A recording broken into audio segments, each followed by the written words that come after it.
Looking to do quite a lot with mental health, I suddenly realised that one of our gaps was people opening up and talking about these things, and that one of the biggest issues we got in was, rightly or wrongly, a perception that there would be a stigma.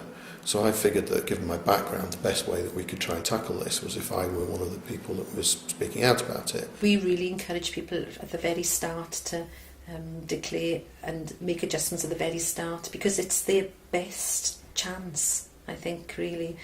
When you start a new job, you know, everybody wants to succeed, everybody wants that new person to help them out, everybody wants that new boss, everybody wants that new assistant, you know. So for the first year, I would say you're going to get as much as you can. So if you know, really declaring from the beginning is the most helpful. If somebody's been honest with you to tell you that they've got mental health issues, I think it's a huge thing. I think if somebody trusts somebody enough to tell them, then you need to try and be like, help that person out, because they're telling you for a reason. They're telling you not so that, like, say you are sick or something happens, they don't want to put you in the lurch. They want to at least tell you in advance, this could happen and this could happen, and I'm not telling them for my good, I'm telling them also for their good. If managers are not aware of it, then they think, maybe we've made a mistake, this person's not performing in the way we expected them to, but actually we've not given them equipment to enable them to meet their full potential. So there's a real role at the beginning with employers to support people come into work very positively from day one.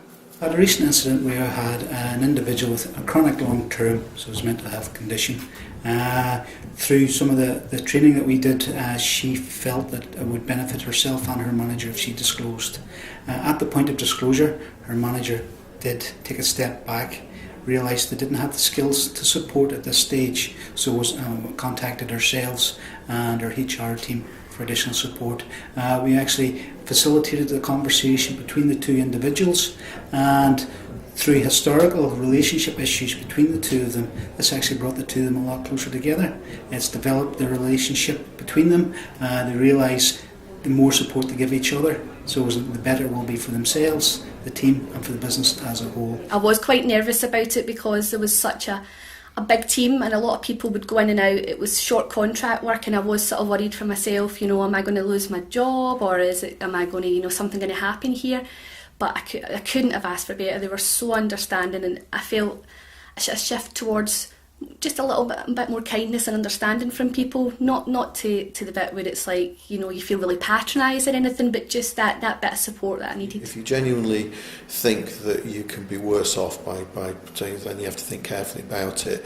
If actually as a result of it that it's going to be the same as or better, then why wouldn't you?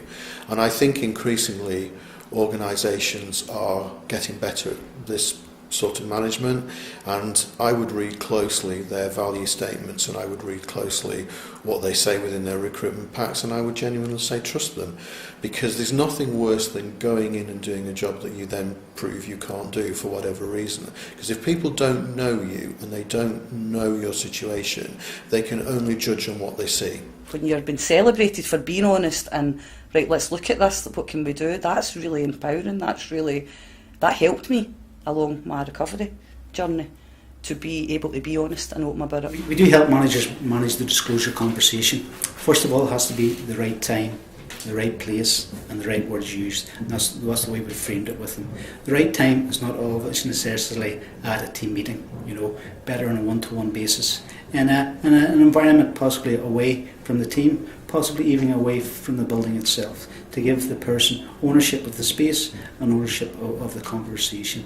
We also encourage them to ask open questions and use coaching techniques to help engender the information that's required, and let the individual own the disclosure, rather than, if we think of a forced disclosure or crisis point disclosure through attendance or performance or discipline, the individual has actually lost the control over their being forced to disclose, whether we would rather have in-work disclosure and have that environment of trust and security that the individual themselves can control that disclosure conversation. I feel much better about it because it means me I can be me.